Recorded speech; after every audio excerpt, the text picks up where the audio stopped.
Perkenalkan, nama saya Yusuf Abono dengan NIM 2314201161 kelas A5 semester 6. Tujuan dari pembuatan video ini adalah untuk memenuhi tugas ujian tengah semester dengan mata kuliah keperawatan gawat darurat dengan dosen pengampu Nurse Alvin Manengke Eskap MKes. Baiklah, pada saat ini saya akan menjelaskan tentang triase dan GCS. Jadi triase adalah proses memilih pasien berdasarkan tingkat kegawat daruratan, bukan berdasarkan urutan kedatangan. Tujuannya adalah untuk memberikan pertolongan yang tepat kepada pasien yang paling membutuhkan di tengah keterbatasan sumber daya. Sistem klasifikasi warna. Di unit gawat darurat, pasien biasanya dibagi menjadi 4 kategori warna. Yang pertama, merah atau gawat darurat. Pasien dengan kondisi yang mengancam nyawa, henti napas, syok, perdarahan hebat, butuh penanganan segera atau instan. 2. Kuning, darurat tidak gawat. Kondisi serius tapi tidak mengancam nyawa dalam waktu dekat. Patah tulang terbuka tanpa syok, luka bakar luas tanpa gangguan jalan napas. Penanganan bisa menunggu sekitar 30 menit. Hijau, tidak gawat, tidak darurat. Pasien dengan cedera ringan atau penyakit yang bisa berjalan sendiri, luka lecet, demam ringan, penanganan bisa ditunda hingga 2 jam. Berikut hitam, meninggal. Pasien yang sudah meninggal atau mengalami cedera yang sangat berat sehingga tidak mungkin lagi untuk diselamatkan. Prinsip utama, triase fokus pada ABC, airway, breathing, circulation. Jika ada gangguan pada salah satu dari 3 poin ini, pasien otomatis masuk kategori merah. Glasgow Coma Scale atau GCS mengukur kesadaran. GCS adalah instrumen objektif untuk menilai tingkat kesadaran seseorang, biasanya pada pasien dengan cedera kepala atau kondisi neurologis. GCS menilai 3 komponen utama, A. Mata, verbal suara, dan motorik gerakan. Komponen penilaian pertama A, dalam tanda kurung adalah sampai skor 1-4. 1. Tidak membuka mata terhadap rangsangan nyeri, membuka mata terhadap suara perintah, membuka mata secara spontan. Verbal, dalam tanda kurung V, sampai skor 1-5. Tidak ada suara mengerang tanpa kata, kata-kata tidak nyambung, tidak tepat, bingung, disorientasi waktu tempat, orientasi baik, sadar penuh. Motorik dalam tanda kurung M, sampai skor 1-6, tidak ada gerakan, ekstensi abnormal, deserebrasi, fleksi abnormal, dekortikasi, menghindari nyeri, menarik anggota tubuh, melokalisir nyeri, tangan menepis rangsang nyeri, mengikuti perintah. Interpretasi hasil, skor total didapat dengan menjumlahkan E tambah V tambah N. Yang pertama, skor maksimal dalam tanda kurung 15 sama dengan kompos mentis sadar penuh. Kedua, skor minimal dalam tanda kurung 3, koma dalam. Yang ketiga, kategori cedera kepala. Pertama, ringan sama dengan 13-15. Kedua, sedang sama dengan 9-12. Ketiga, berat kurang lebih 8, biasanya memerlukan bantuan napas intubasi. Dalam contoh kasus triase, yang pertama, pasien A, pria tidak sadar, napas terdengar mendengkur, snoring.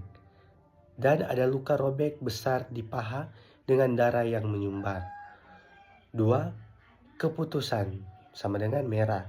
Ketiga, alasan ada gangguan pada airway, napas mendengkur, dan circulation, perdarahan masif.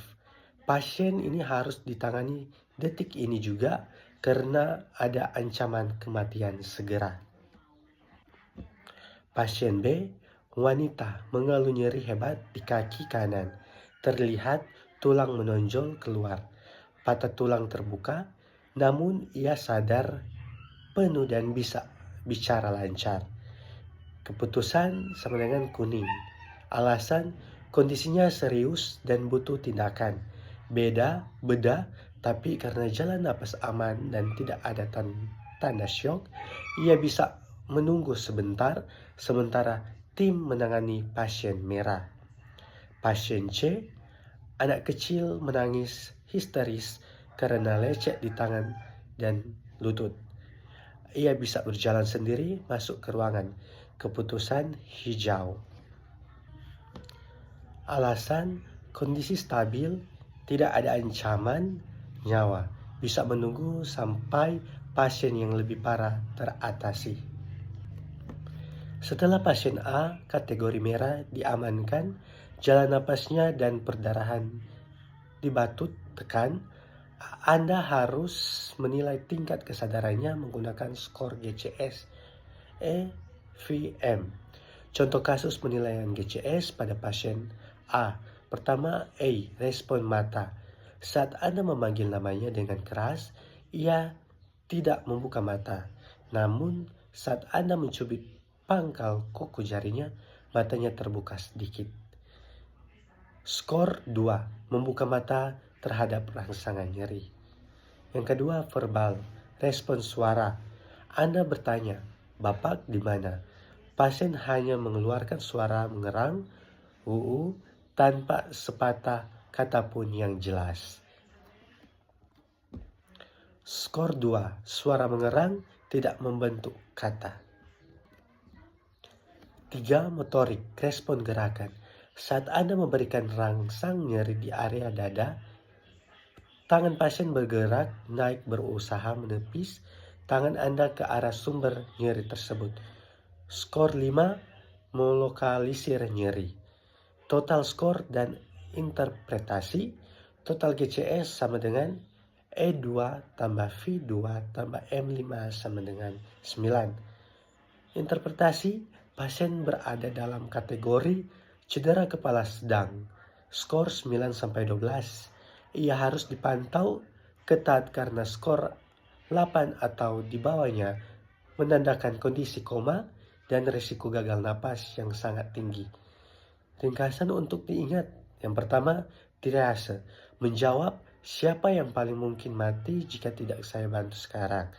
Yang kedua, GCS menjawab seberapa baik fungsi otak pasien saat ini. Sekian penjelasan saya mengenai triase dan GCS dan contoh kasus. Terima kasih. Universitas Pembangunan Indonesia Manado yang terletak dekat dengan kawasan bisnis Bahu Mall Manado. Tempatnya di Kelurahan Bahu, lingkungan 3 Manado, sangat strategis di pusat kota Manado.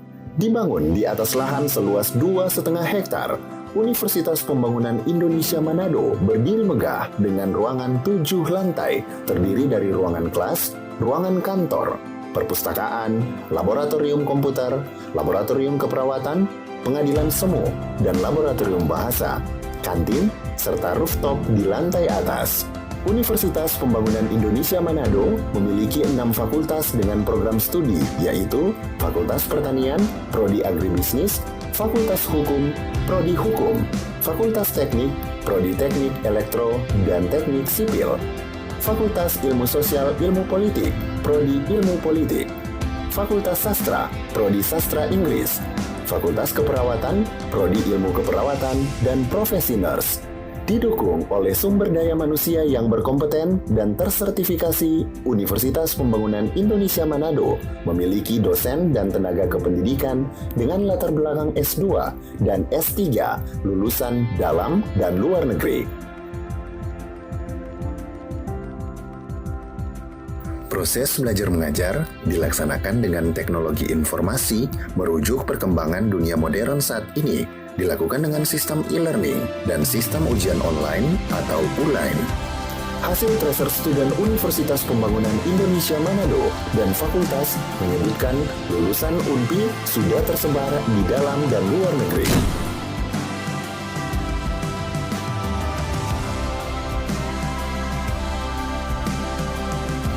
Selamat bergabung putra-putri terbaik bangsa. Kembangkan dirimu, raih cita-citamu setinggi bintang di langit. Kami siap menghasilkan generasi terbaik dan pemimpin di masa depan.